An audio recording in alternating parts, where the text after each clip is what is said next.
My name is Fernando Reimers, and I am delighted to have the opportunity to speak with you about how educating global citizens is an adaptive response to trying to bring about a renaissance after this pandemic.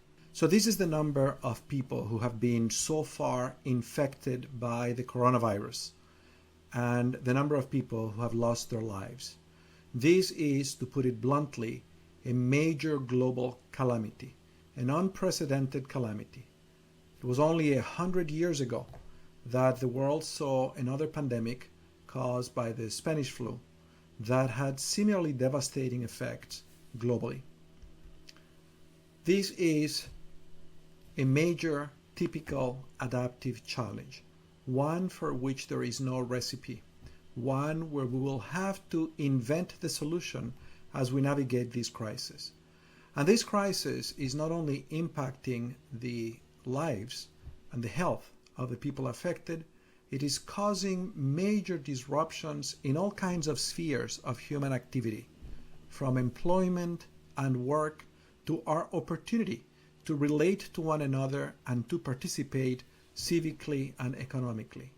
In education, this pandemic has also been extremely disrupted because the social distancing measures have required that we stop teaching in the way in which we normally do in schools. And so this is requiring the best efforts of anyone in leadership positions. We don't know how this pandemic is going to interrelate to pre-existing challenges. But it is possible that at the end of this pandemic, we will manage to bring about a world that is indeed better. In fact, to some extent, the pandemic that ravaged Italy and much of Europe in the 1300s had that effect. The pandemic of the 1300s, or as it was called, the Black Death, caused people to begin to question much about existing life and social institutions. Even though that pandemic took the lives in a very short period of 1/3 of the population in Italy, it also caused an unusual social mobility in a medieval order that was very stagnant. And that mobility helped one family become very influential bankers, the Medicis. And the Medicis began in the several decades that followed the Black Death, that followed the pandemic, began to build in Florence a context in which artists and scientists and intellectuals converged. And as a result of that, that became a very conducive place for ideas that were very transformative, ideas that caused people to develop an interest in humanity, to develop an interest in the improvement of the human condition, that caused people to challenge the existing social order and the infallibility of religious leaders. And some people describe to that phenomenon as the Medici effect, which basically brought about the Renaissance. So it would be wonderful if the COVID-19 pandemic caused all of us in ways that, at the end of this long night, brings about a renaissance. But pandemics can have very different effects too. The pandemic of a century ago, the Spanish flu, had, in the case of Germany, the effect of basically contributing to the demise of democracy. Because the financial impact of this pandemic, which constrained the ability of municipalities to provide basic services for people, along with the financial penalties imposed on the German population by the Treaty of Versailles, which basically gave Germany full financial responsibilities for the costs of the reparations of World War II, depressed the economy to such extent that more and more people felt excluded, marginalized, socially marginalized, and some of them radicalized as a result of that perceived exclusion and became extremely intolerant. They formed right-wing groups that over time would be the foundation on which Adolf Hitler built his basis. And over a period as short as a decade, Hitler was able to become, from a relatively unknown and marginal political leader in 1920, the elected Chancellor of Germany. And that process, that pandemic in that way, contributed to the breakdown of democracy in Germany. I do not know what effect the COVID-19 pandemic is going to have around the world, but I am certain that we'll interact with pre-existing conditions, with conditions of political polarization, inability of some governments to govern, extreme forms of inequality, and it is going to shape society in very profound ways.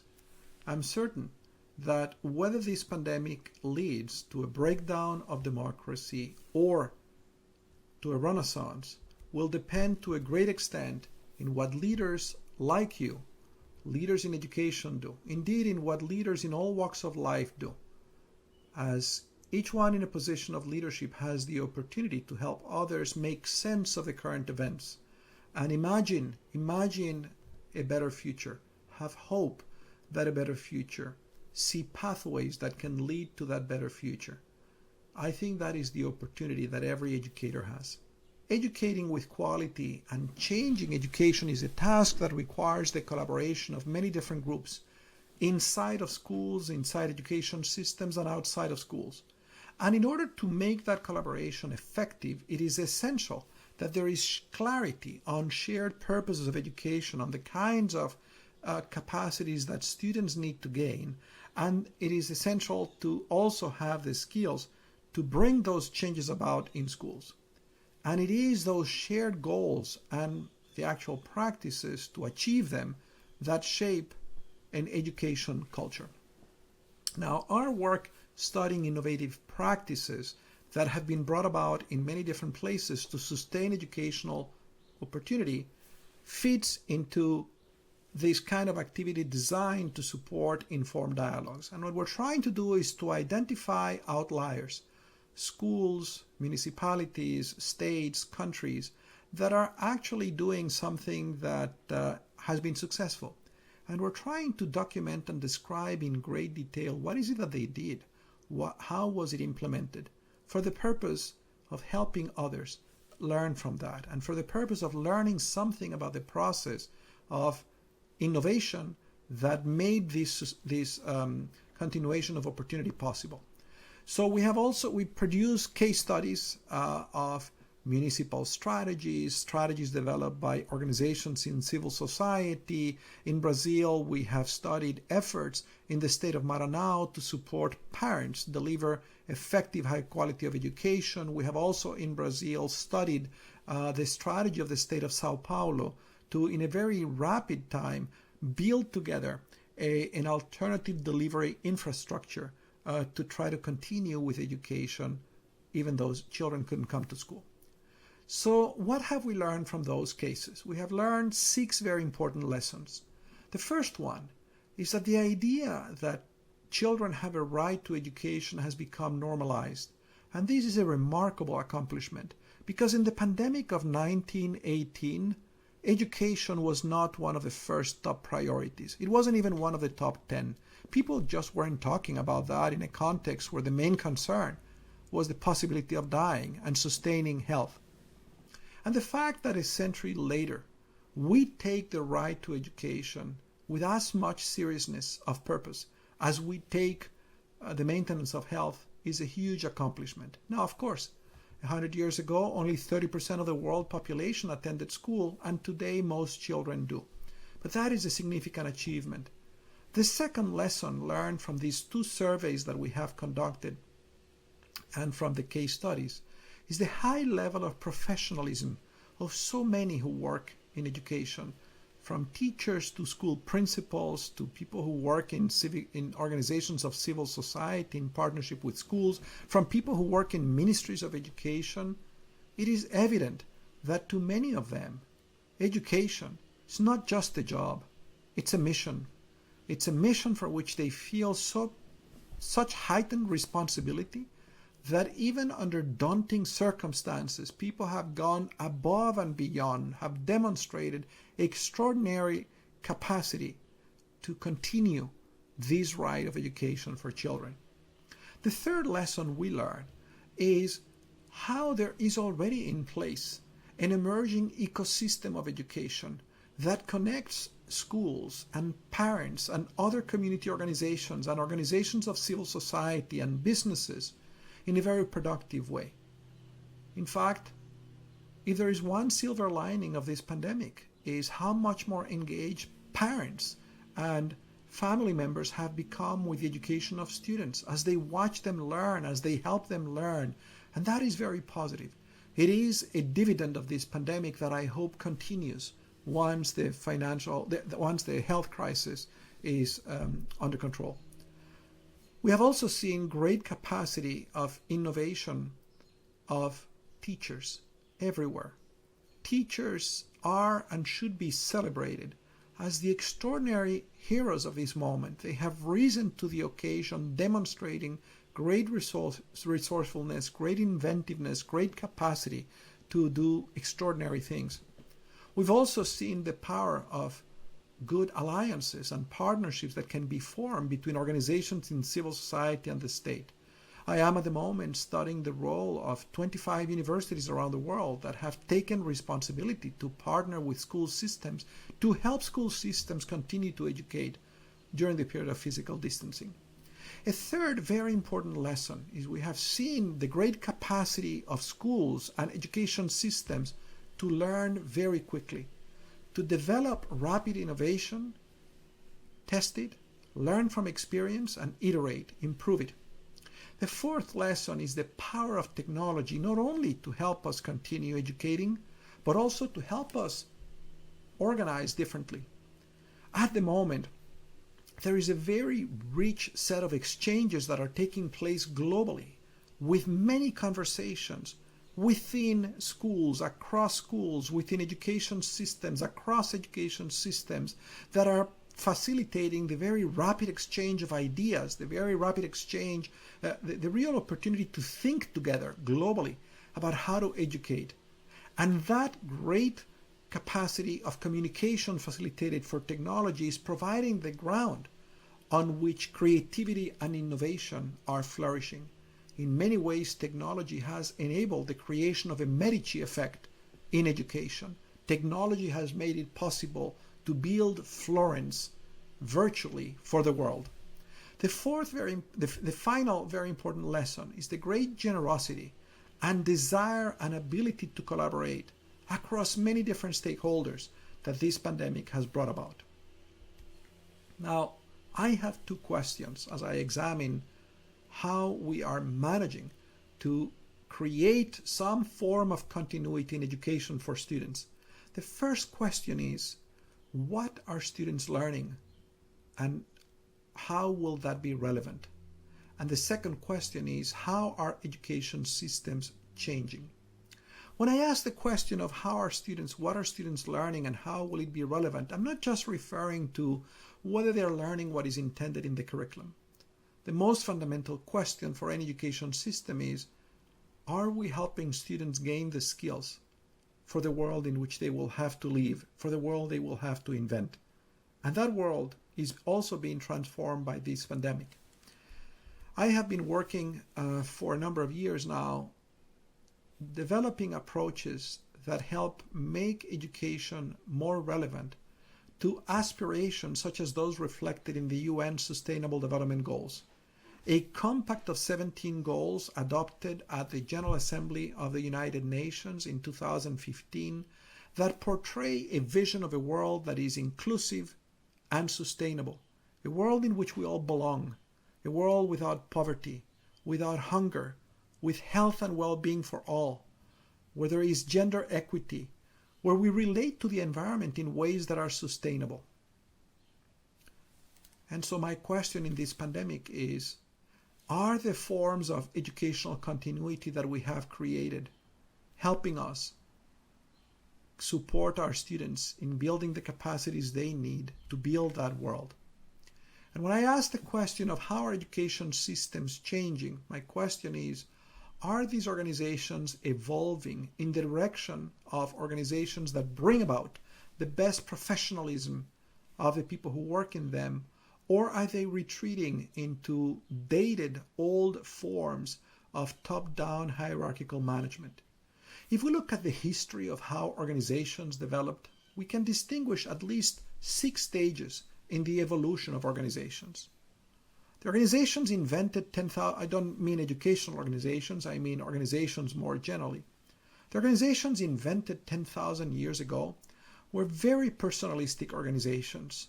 They helped us accomplish great things in the present, to live in the present. These were organizations led by the caudillos.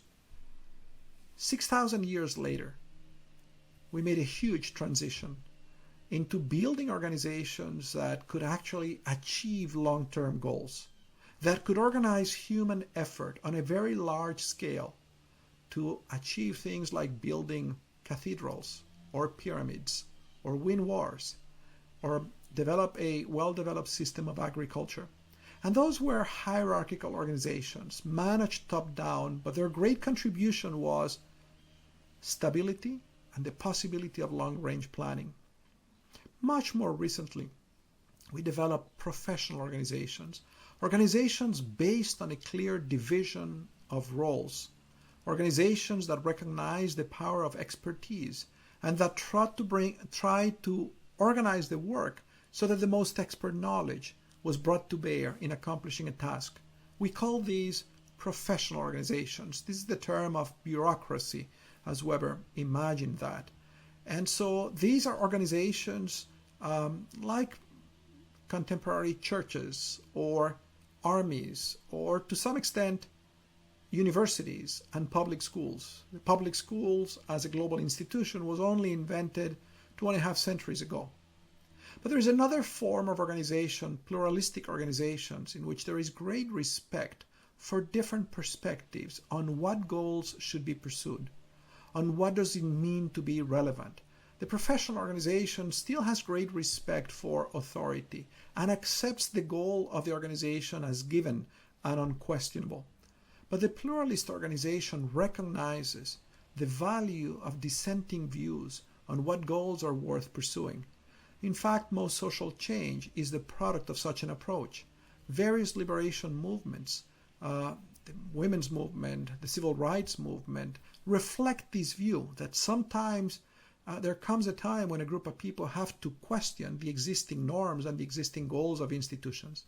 And then there are organizations even more modern that depend on the power of highly professional people to identify, to develop alignment between their own values and the value of the organization, and to help shape organizational values and mission. Think about the difference between a hierarchical institution, say an army, and a modern organization, say Amazon or Google or Facebook or even a small startup. And so when I think about education systems, I think that to evolve is to help these institutions become more professional, more pluralistic, perhaps even more self-managed. To imagine schools where every school is a learning organization that invokes the best capacities of everyone in the school to recognize what direction makes sense for that locality, for that time, for those students, and that has the skills to put in place a strategy and to execute a strategy to achieve that. Now, the current moment that we're living is a quintessential adaptive moment. In leadership, there is a very important distinction between technical challenges and adaptive challenges. A technical challenge is one for which a solution is known, and leading to solve the problem is about creating the delivery system so that it is possible to execute what is known to be necessary well, with high fidelity. Think of it as analogous to climbing a staircase.